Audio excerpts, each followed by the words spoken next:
müştərimizə Almanya istehsalı televizoru satıblar. Almanya istehsalı belə olmur. Baxın, LED çürüklə bağlanır. Bu LED duvayno skoçla, adi skoçla yapışdırılıb. Asıl skoç istilik keçirici belə olur. Bu xüsusi skoçdur. İstilik keçirici skoçdur. Soyutur. Bax, görürsünüz, ağappaq. Termopərdidir. Konstruksiya səhvi. Bu LED havada qalır.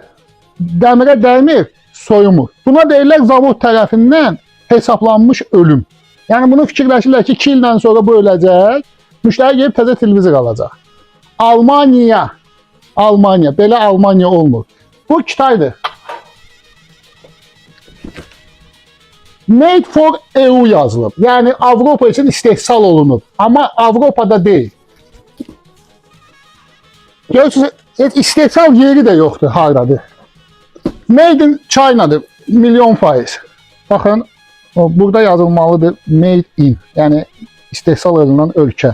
Bu istehlakçıya verilən səhv informasiyadır. Made for EU yox, Made in olmalıdır.